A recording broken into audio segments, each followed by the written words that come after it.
Perfect. I see a few more filing in, so I'm gonna go ahead though and get started for our meeting today for Missing the Mark, Monitoring Performance over Vanity. My name is Sean Chappell. I'll be speaking today, and to get to say a little bit about myself, I've been in the automotive marketing industry here for now close to 6 years, started since I graduated from Georgia Tech in business administration, starting over at Cox Automotive, and since my move, and have been at PureCars now close to a year.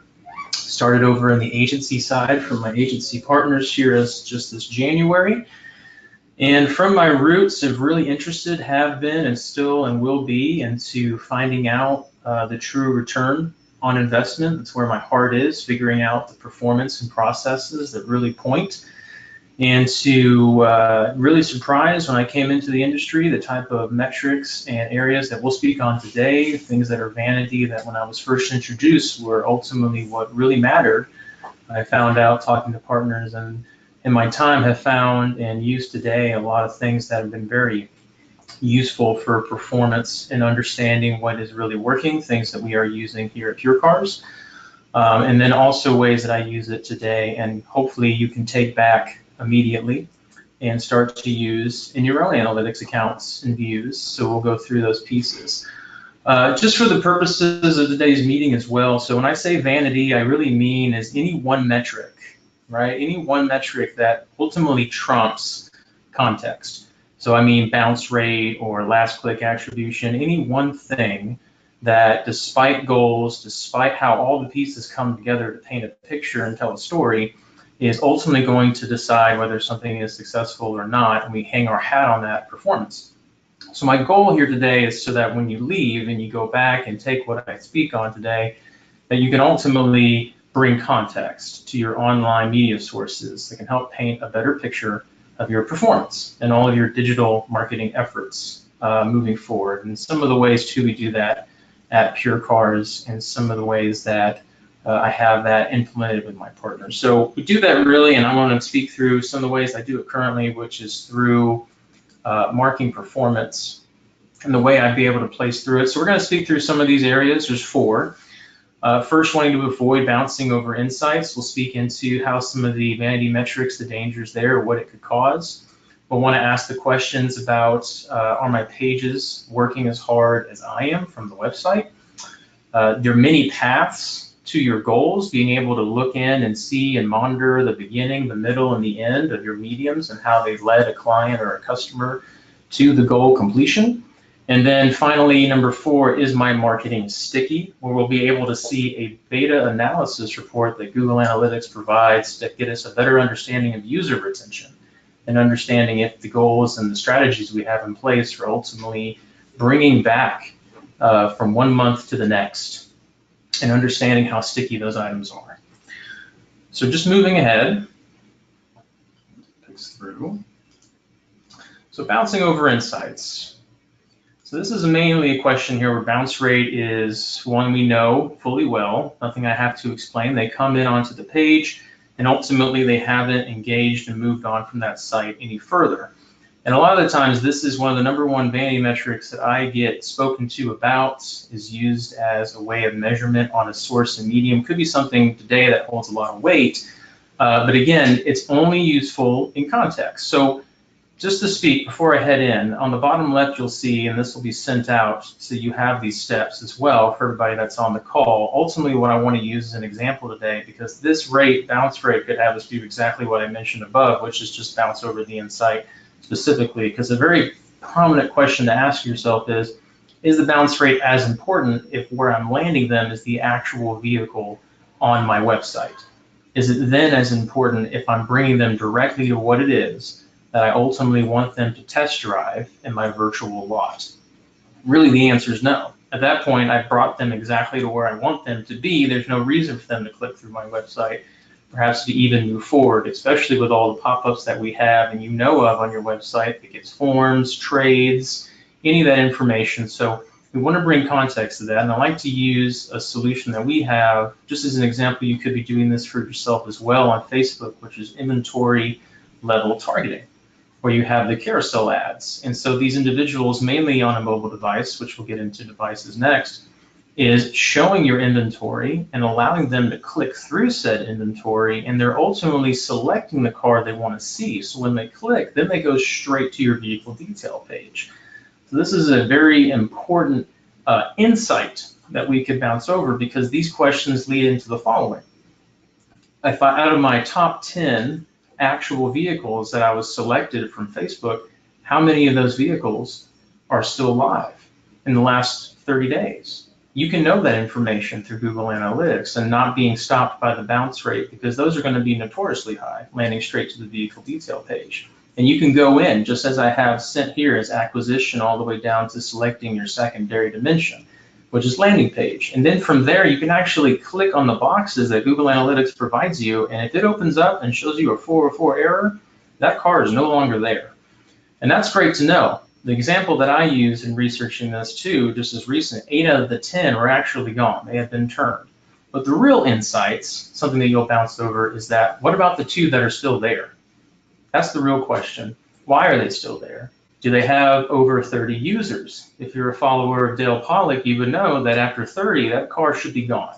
If you've had 30 individuals look at your vehicle, it should no longer be. And so we have to start asking questions. I would want to know the list of those vehicles. And then if they weren't really turning, there's 8 or 9, that's when you can start going beyond and start adding more context, like devices. Using the same example. Devices as well, you can know that from your audience, technology, mobile, and then devices. What about my website? Maybe it's my vehicle detail page. How's my mobile experience? Do I have too many pop-ups? Am I asking to chat and then to call and then to save and then to give a trade? You know, we have to start really starting to diagnose, because on Facebook, they are selecting that vehicle purposefully. And when they click on that car, they are coming in and trying to see that vehicle itself. So we have to start looking beyond, because metrics can only paint so much of the picture, and that vanity can lead us astray. And so this context that we're adding and getting down to these 2 areas that we would normally bounce over, understanding the landing page or what vehicles are being selected versus the device as well, and understanding where that traffic is coming from, are very important in being able to ask some serious questions that can help us really start to do what we want all the marketing to accomplish, which is to sell that vehicle. And the ways that we have this and handle it through performance is that we have a social team here at PureCars that checks this information and actually holds that open on Google Analytics. And they check the average session duration. They understand and look through the devices that the traffic is coming in on, as well as understanding and optimizing towards the goals that are set forth on the analytics site itself that we have set on PureCars. So all that's very important. We have a team that's actually handling and looking and can generate a report for you that will show you your top vehicles that are being selected on the Facebook platform as well, which is a very powerful report, and it really digs down deeper than just the marketing. It gets all the way down to the operations and inventory conversation, which we need to have, because that's ultimately what we're trying to move. So it's very important. It's a great report piece too. But mark 1, vanity can cause us to bounce just right over insights that are much deeper within that we can find. So that's that first mark that I use, and we use here at PureCars as well for marking performance. A second big area we said were, are my pages working as hard as I am? And what I mean by that is a lot of time, a lot of effort, a lot of planning goes into the marketing, making it effective. But what about the virtual lot that never turns off? The lights never turn out. It's always on. Are they working as hard as you are? So now we're going even deeper where vanity metrics would have you stop on the surface. Now we're going all the way down to where your metrics have to perform on. And so where is that? That's going to be in our behavior section, site content, all pages, exit percentage. And this could be something a little more basic, but it's always overlooked. It hardly comes up in conversation. Is there a page on my site that wants any source of medium? I'm talking organic, direct, is it CPC, display, social? When they get to this page, are they leaving? Are they coming up and saying, that's enough for me, it wasn't what I wanted, I'm gonna leave, I'm out? That's something I would want to know. That's an area of context to bring in, because what would normally happen is we would see maybe a source of medium, we have some changes in average sessions, maybe you change the landing page. on some of your campaigns. Maybe you changed where it was you were trying to direct traffic, and now we think it's the source and medium and the quality of that traffic itself, when in reality, it's our page. Anyone who comes to that page ends up trying to leave. And so that context helps us see, and where we don't want to hang our hat on a vanity, because that would have had us mark something as poor performance, when in reality, it was deeper than just the marketing area itself. So ways that we actually perform that as well, that you'll see here for us, is that at PureCars as well, our performance teams do these A/B tests, and they do try to figure out what landing page ultimately performs and what handles up the best. And one of those areas, as an example, which is notorious for it, are things like special pages. So specials pages at times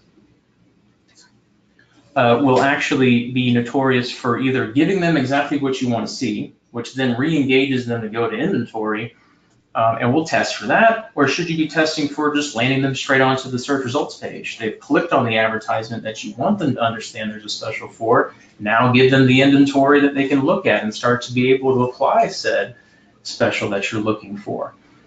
So those are the areas too, and just the importance, and where vanity as a metric would on the surface versus getting deeper here, and PureCars does use that. Oh, hold on. I'm getting told sound could be out.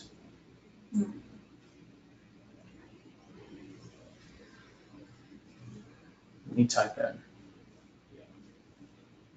Is it good? Okay, just wanted to be sure. I know my voice can be a little monotone, so maybe I was the one that put it out. That could happen. But no, just that the importance of that, being able to A/B test and have a whole team that does that on the performance level that we have here at PureCars as well, and being able to show those side by side. But at times this can go over, it should be marked for performance, understanding your website and pages. You spend a lot of time creating said pages for specials. Is the SRP better? These are areas that you want to be able to figure out and have answers to and dig a little deeper. And this is a great place that's overlooked. Use it a lot too when I kind of prepare myself to speak to some of my agency partners and see anything on the website. So that's mark number 2. So for mark number 3, the many paths to your goals. I'm going to get into an area that sometimes is a little touchy too for last click attribution. Ultimately, Google Analytics will allow you to see and understand the consumer's path from beginning, middle, and end to your goal completions that you have set up on Google Analytics. A good example of this, a lot of times I just went on a trip to South Carolina where I was able to enjoy Myrtle Beach with my family. And a lot of times highways will give you mile markers that head out to a place you'd like to eat 8-10 miles down the road, but then they start to show you that sign again, and they ultimately show you a final time when you pull off onto the exit. And it really reminded me of that question I get a lot about attribution as well, and ultimately which one of those signs led me to come and eat at Chick-fil-A. And the truth is really all of them, because after I saw the first sign, I actually forgot the exit number, and then I saw the next sign, and then it reminded me, I was like, oh yeah, it is that exit. And then eventually my wife pointed out, Sean, this is coming up, you need to get off on this exit. Because I don't know about you, but just like consumers on their journey, they are kind of moved and reminded as they go through, because life is busy and my focus, and I have a very short attention span, I'm driving and I'm just trying to make sure I stay in the lanes. And so that really was helpful to me to have those reminders throughout. But that really is kind of a joke just to be able to speak to the importance of the entire journey of what ultimately brings them to complete a goal. Because as we know, there are many paths to that goal. There's tons of touch points, over 20 on average, just speaking through Google. I'm sure it's going to be more. And I'm going to probably amaze you when you get an opportunity to see this, when you go to your conversions, attribution, multi-channel funnels, and you're able to pick your top conversion paths, which again, this will come through, it's at the bottom of this. But I really want to stick on an example we've been using, which is Facebook. So just immediately take it in, take a look. You'll see that Facebook PC social comes up at different points of that journey. Now, for me, what immediately stands out is that there are some that have been the source and medium to bring back your client 3 times, 5 times, shoot, sometimes 10. That's a lot of times. Now, as you can see, this is the amount of steps it took to complete a goal. A goal here is a finance form. There is a finance form completion. These are the goals here that came through, so there's 2. Last click attribution, there's already 2 that are not being assigned to the Facebook PC social source medium just by last click. But to be fair, there's also 2 that are being assigned to Facebook where direct was the one that was actually the starting piece to how that user came onto the site.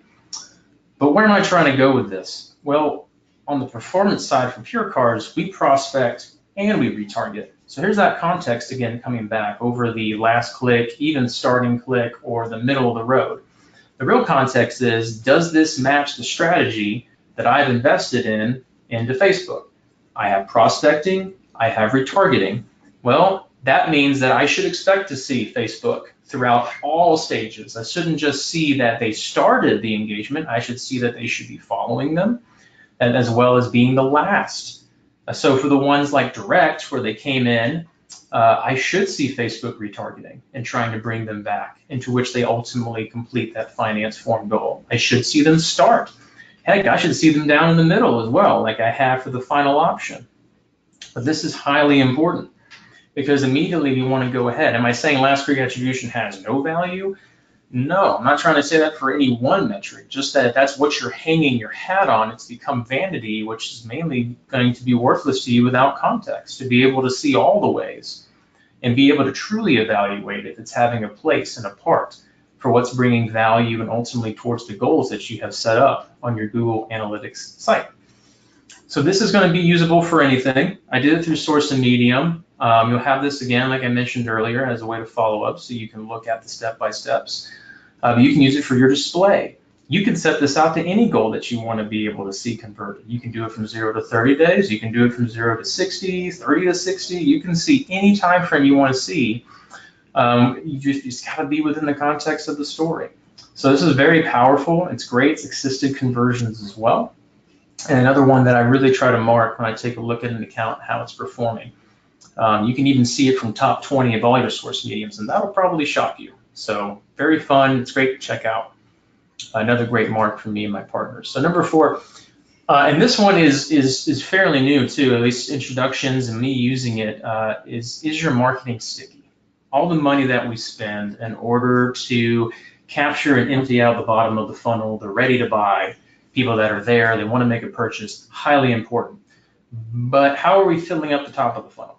Because we're ultimately trying to bring them to that exit that I mentioned before. So I have to have one that's 10 miles out, I have to have one that's 5 miles out, and then I have to have one that pulls them off to the exit. And sometimes we can get a little too focused on the 5 mile and the 1 mile and forget about the 8 to 10 mile. So is my marketing sticky is really a question of saying, all the money I brought to bring somebody to my website, are they coming back? Was it effective? And there's a way for Google Analytics, it's in beta, but still very powerful, is the cohort analysis report.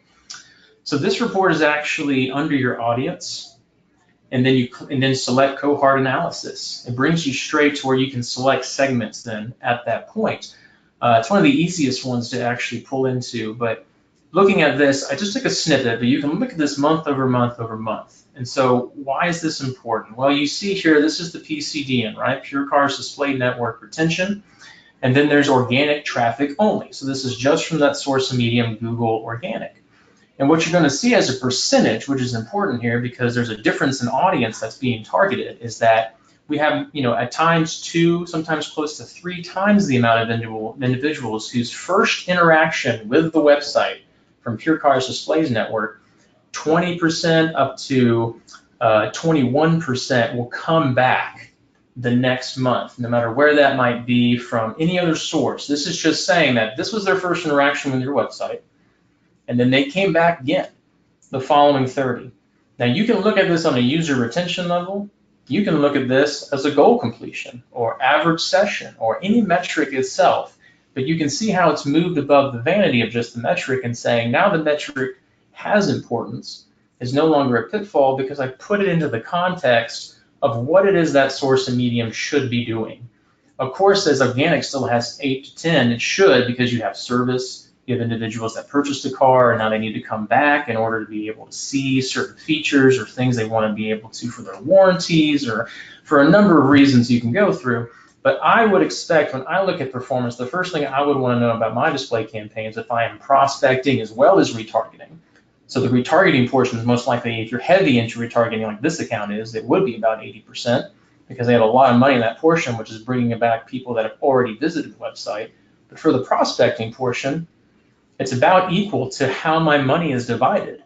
Because I know that when I'm prospecting, I am not bringing in individuals that are ready to complete an action just within 30 days. I'm bringing in people that are going to complete actions closer to 60 to 90 days, sometimes earliest maybe 45. And so this is what I want to see. So once I know that my source and then my mediums are performing accordingly to how I have the strategy set up, then I can start to pour into my metrics and figure out if the metrics are properly coordinating to the quality of the audience that I see. Because if they're not, well, then I go back to that same question about device, about my website, about all the other ways. Am I making it too difficult for somebody to be able to create a chat? Not naming names, has been on a mobile sites where I was asked to chat with somebody 2 times, and a third one when I was on the VDP. In fact, the pop-ups can get so crazy that I couldn't search for a car because I couldn't find how to exit out of the chat to get the pull down on an actual like model level of the OEM that I was trying to search for. And so those are the type of things that, you know, it really is in a way, not to use it, I hate onions, so it's bad to use it as an analogy, but I mean, ultimately that's true, is that they kind of peel away. And sometimes you gotta get deep and you gotta peel away layers and keep going, and you don't stop at the surface because there's a lot left under that first layer you really need to be able to get to. And most people don't eat the first layer of the onion, I believe. They usually peel it away to get to the better part anyways. So let's not be like that. At least we can peel away a few layers. But and again, this was, it's a little surface, it's a little higher, but this is exactly what, in a way, I wanted to provide just kind of 4 marks to be able, because Google Analytics can be as confusing as it is useful, and you can really dig in and spend too much time. But these areas of context, talking about, as an example of Facebook, knowing your landing pages and your top cars that are getting clicked on, and if there's still an inventory, or the devices that are being used, and knowing the experience of your page, going into, you know, if the page is working as hard as you do, knowing its exit percentage, and if all your source of mediums, or maybe it's just by device that it has issues. Knowing your top conversion paths to goals, which will probably be your most interesting and fun to look through, because that'll really add some context and getting an understanding of how people are completing goals, and get a look at your customers and how they complete their journeys. And then finally, using this new cohort analysis, I just touched on user retention. I didn't touch on if in 30 to 60 days, when these people from the PureCars display network come back, are they completing goals? Because that's your next step in figuring out, okay, good, I was happy, I understand they're not going to complete anything the first month. Did they do it the second month or the third month? Because now I want to know that answer. And so this really does bring context, and you can have fun with this, and you can do this immediately. And it's just 4 areas, and you can use that on any source and medium. I just try to give examples. We do use this at PureCars. We have performance team members that also use, like I said, the A/B testing, average session duration, knowing and understanding quality from the device, and adjusting and optimizing to the goals that are placed on Google Analytics. But that is, in essence, the entirety of this particular webinar. I do want to be able to open up for questions, and just to stir some minds and thoughts for yourselves, please enter them into chat. Maybe you have questions on common pitfalls, or you like to be able to know more of what one area of Google Analytics can do. But I am open for questions and happy to answer. Be able to pull in. I'm going to stop talking for a moment. Go to chat.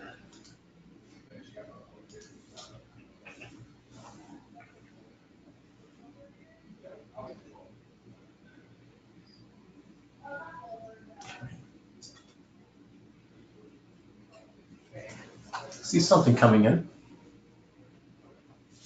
All right. So here's a question, just asks, in case maybe it's for yourself, how do I know for the source and the medium is which? Most is going to be in the Google Analytics. You set that up, and the tagging that's done for your sources and mediums. So for like PureCars, we would know and be able to tell you that the lowercase, you know, Google/CPC, we've attached our AdWords to that. I could show that to you as the tag, or Facebook/PC social. That's always going to be PureCars social, and so forth. So that would be ultimately starting with who set the Google Analytics account up, and then if you're using a vendor in that way, they would also know their tagging, which would be even faster. So if it's internal, that individual. If it's a partner or vendor, I'd speak to them and how they tagged it and get those exacts and have them show you how they tagged. And that's how Google Analytics will name it and sort it out from that traffic. Let's see. And we're just at 28 minutes too, so I'm not gonna take up your full hour. Let's really see if there's any questions too. How hard to get it all set up? That's the question here. How hard is it to get this all set up? I can speak ultimately, I mean, from a PureCars level, we spend about 30 days on a new account, getting it from start to finish. But ultimately, you know, there is a GTM that's that Google Tag Manager that we house, and we send this over to the provider or the keeper of the website. So say like dealer.com or if it's dealer on, and they actually place that tag on their website, which then begins to accumulate that data. So honestly, if you already have the tag and you can have it placed through a vendor, you're going to go ahead and start accumulating data immediately. And everything that I spoke to today is being automatically accumulated and set up into Google Analytics on an easy dashboard style filtering process. So the little steps that we'll send out that's on this PowerPoint, you could literally follow them. They're all on the left. And you can just click through and all the way down to clicking your own source and secondary dimension, and it'll be there. You just change the date, what you want to see. Because most of this you wouldn't save. It would just be readily available, segmented by date that you select.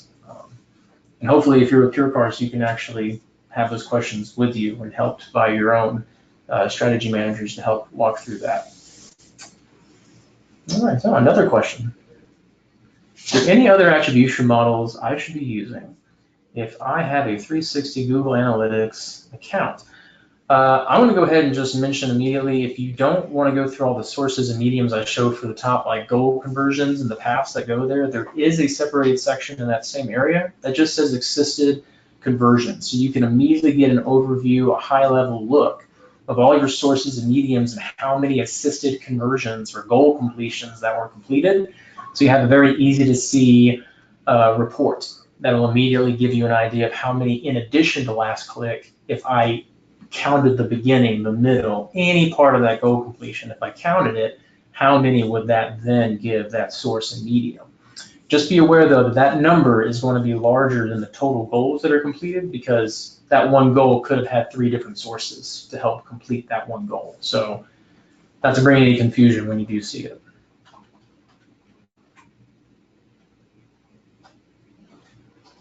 See if there's any more typing. Give it about 30 seconds or so and see if I can hand back any time. There's not going to be any more questions, but I'll wait for 30 seconds here. What are the best goals to start with in Google Analytics?